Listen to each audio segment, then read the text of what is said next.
Tonight you are exactly where you need to be. You've found your way to a quiet little corner of the night, where the world slows down, the stars begin to whisper, and soft stories drift like moonlight through the dark. I'm so glad you're here. Before we begin tonight's story, I just want to gently ask, if you find comfort in these bedtime moments, it would mean the world if you'd take a second to like this video, subscribe, or even share it with someone else who could use a little peace. Your support helps keep this cozy space glowing night after night. Now settle in, let the day melt away, and let's begin.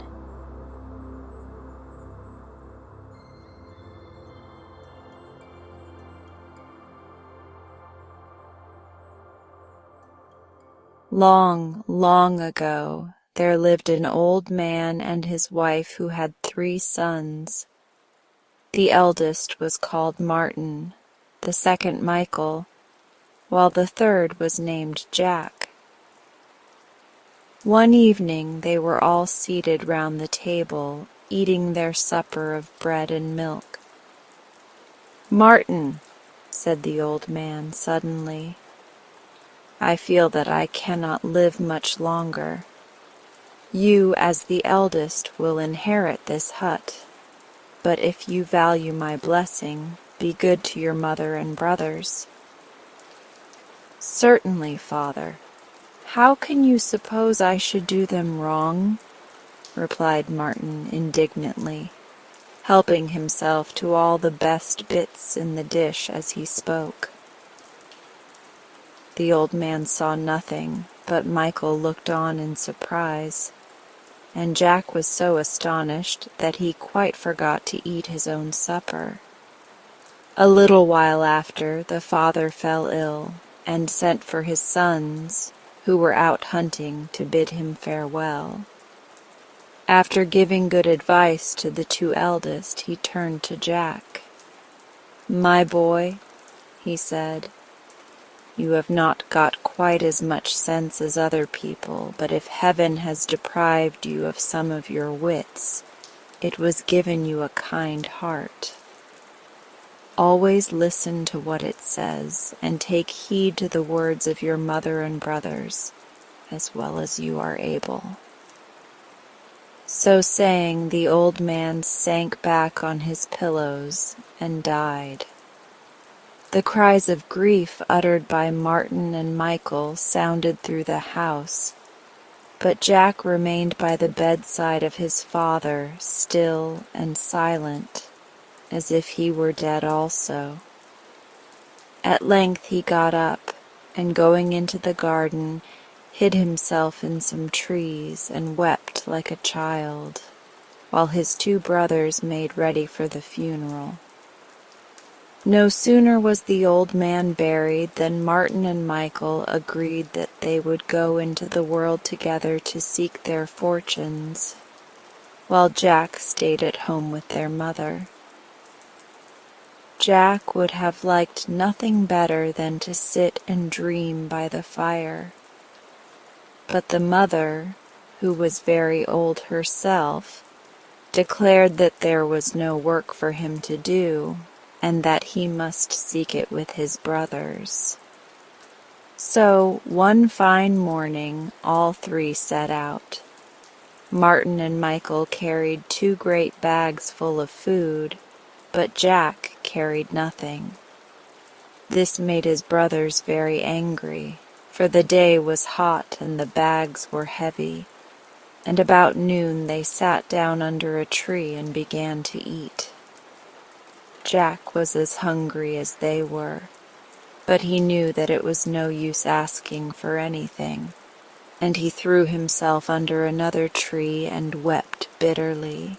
"Another time perhaps you won't be so lazy and will bring food for yourself," said Martin, but to his surprise Jack answered, "You are a nice pair.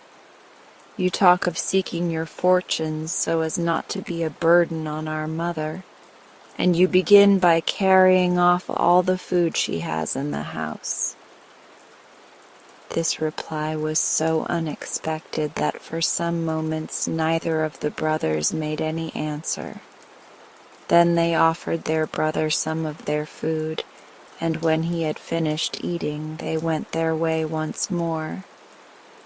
Towards evening they reached a small hut, and knocking at the door, asked if they might spend the night there. The man, who was a woodcutter, invited them in, and begged them to sit down to supper.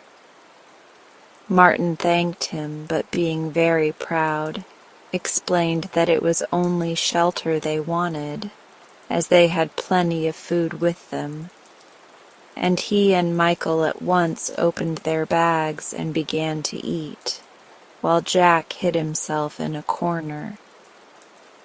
The wife, on seeing this, took pity on him, and called him to come and share their supper, which he gladly did, and very good he found it.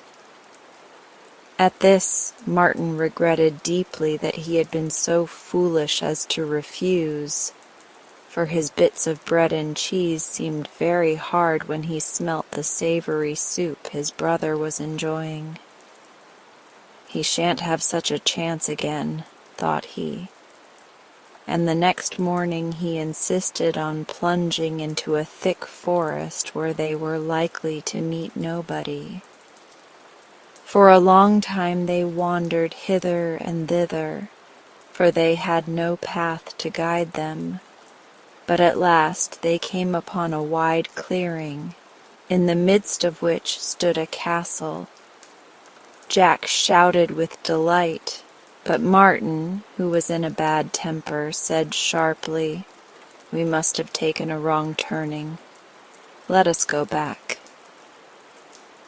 "Idiot," replied Michael, who was hungry too, and, like many people when they are hungry, very cross also. "We set out to travel through the world, and what does it matter if we go to the right or to the left?" And without another word took the path to the castle, closely followed by Jack, and after a moment by Martin likewise. The door of the castle stood open, and they entered a great hall and looked about them. Not a creature was to be seen, and suddenly Martin, he did not know why, felt a little frightened. He would have left the castle at once, but stopped when Jack boldly walked up to a door in the wall and opened it. He could not for very shame be outdone by his younger brother, and passed behind him into another splendid hall, which was filled from floor to ceiling with great pieces of copper money. The sight quite dazzled Martin and Michael, who emptied all the provisions that remained out of their bags and heaped them up instead with handfuls of copper. Scarcely had they done this when Jack threw open another door, and this time it led to a hall filled with silver. In an instant his brothers had turned their bags upside down, so that the copper money tumbled out onto the floor and were shoveling in handfuls of the silver instead. They had hardly finished when Jack opened yet a third door, and all three fell back in amazement, for this room as a mass of gold, so bright that their eyes grew sore as they looked at it. However, they soon recovered from their surprise, and quickly emptied their bags of silver and filled them with gold instead. When they would hold no more, Martin said, "We had better hurry off now, lest somebody else should come, and we might not know what to do." And followed by Michael, he hastily left the castle. Jack lingered behind for a few minutes to put pieces of gold, silver, and copper into his pocket, and to eat the food that his brothers had thrown down in the first room. Then he went after them, and found them lying down to rest in the midst of a forest. It was near sunset, and Martin began to feel hungry, so when Jack arrived, he bade him return to the castle and bring the bread and cheese that they had left there.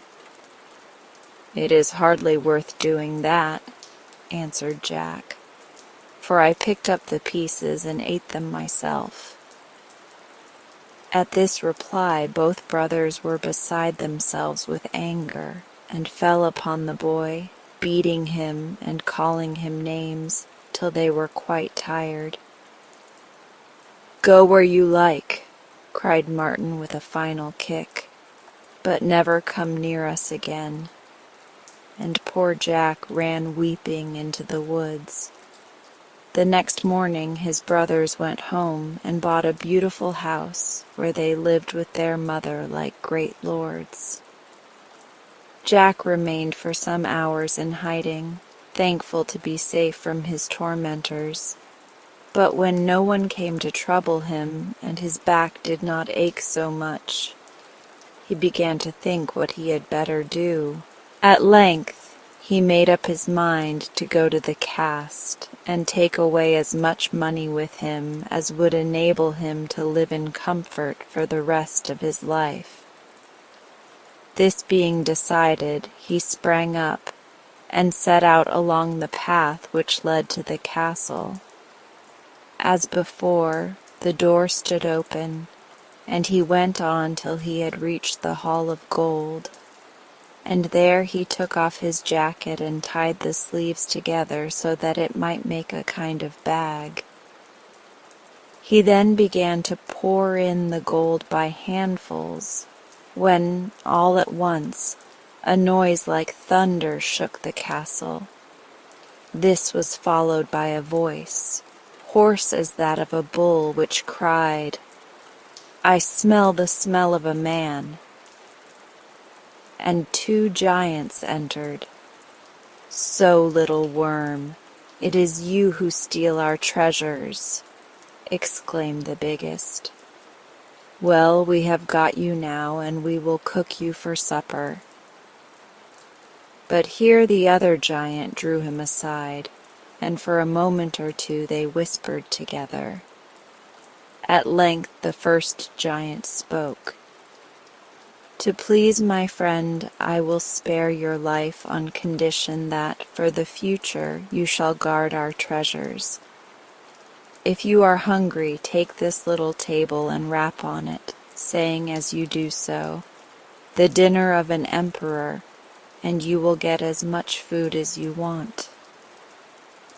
With a light heart Jack promised all that was asked of him, and for some days enjoyed himself mightily. He had everything he could wish for, and did nothing from morning till night, but by and by he began to get very tired of it all. "Let the giants guard their treasures themselves," he said to himself at last. "I am going away, but I will leave all the gold and silver behind me, and will take naught but you, my good little table." So, tucking the table under his arm, he started off for the forest. But he did not linger there long, and soon found himself in the fields on the other side. There he saw an old man, who begged Jack to give him something to eat. "You could not have asked a better person," answered Jack cheerfully, and signing to him to sit down with him under a tree, he set the table in front of them, and struck it 3 times, crying, "The dinner of an emperor!"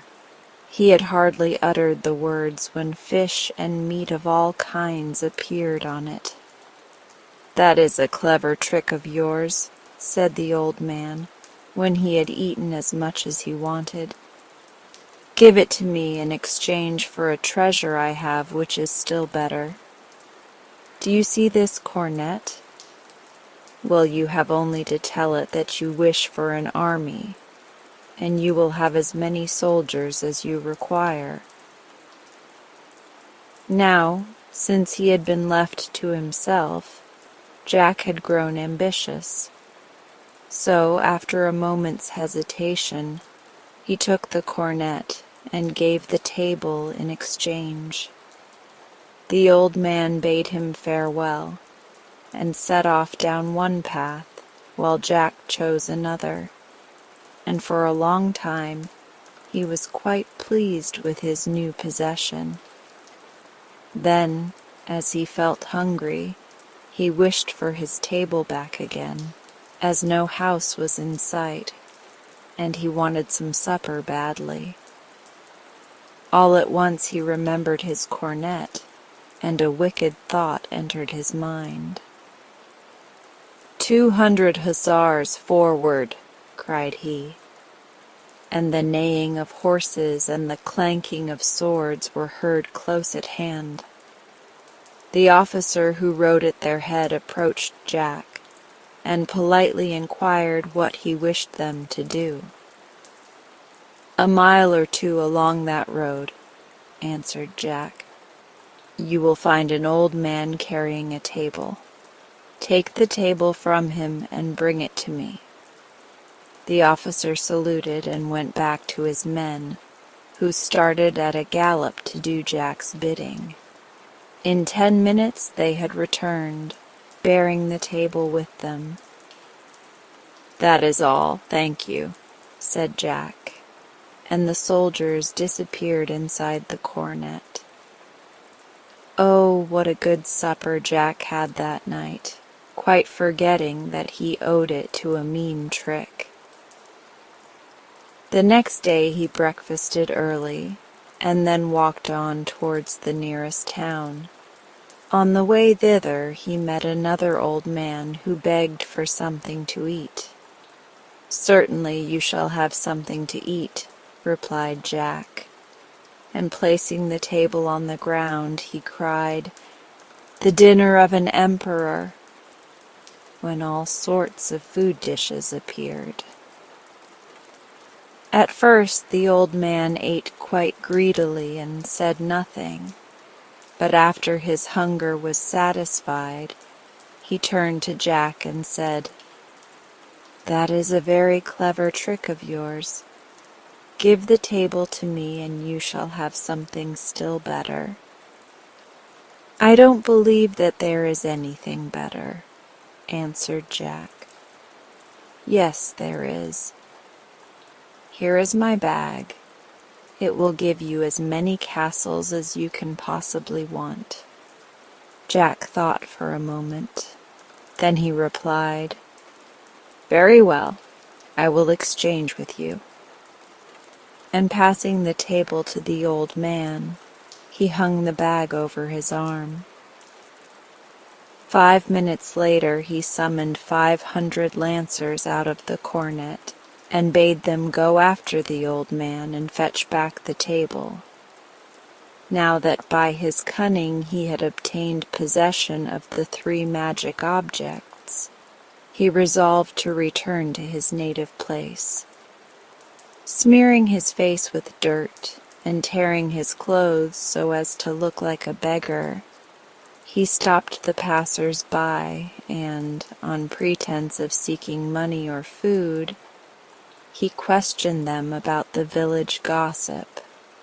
In this manner he learned that his brothers had become great men, much respected in all the country round. When he heard that, he lost no time in going to the door of their fine house and imploring them to give him food and shelter. But the only thing he got was hard words, and a command to beg elsewhere. At length, however, at their mother's entreaty, he was told that he might pass the night in the stable. Here he waited until everybody in the house was sound asleep, when he drew his bag from under his cloak and desired that a castle might appear in that place, and the cornet gave him soldiers to guard the castle, while the table furnished him with a good supper. In the morning he caused it all to vanish, and when his brothers entered the stable they found him lying on the straw. Jack remained here for many days, doing nothing and, as far as anybody knew, eating nothing. This conduct puzzled his brothers greatly, and they put such constant questions to him that at length he told them the secret of the table, and even gave a dinner to them, which far outdid any they had ever seen or heard of. But though they had solemnly promised to reveal nothing, somehow or other the tale leaked out, and before long reached the ears of the king himself. That very evening his chamberlain arrived at Jack's dwelling, with a request from the king that he might borrow the table for 3 days. "Very well," answered Jack. "You can take it back with you, but tell his majesty that if he does not return it at the end of the 3 days, I will make war upon him." So the chamberlain carried away the table and took it straight to the king, telling him at the same time of Jack's threat, at which they both laughed till their sides ached. Now the king was so delighted with the table and the dinners it gave him, that when the 3 days were over he could not make up his mind to part with it. Instead, he sent for his carpenter and bade him copy it exactly. And when it was done, he told his chamberlain to return it to Jack with his best thanks. It happened to be dinner time, and Jack invited the chamberlain, who knew nothing of the trick, to stay and dine with him. The good man, who had eaten several excellent meals provided by the table in the last 3 days, accepted the invitation with pleasure, even though he was to dine in a stable, and sat down on the straw beside Jack. "The dinner of an emperor!" cried Jack, but not even a morsel of cheese made its appearance. "The dinner of an emperor!"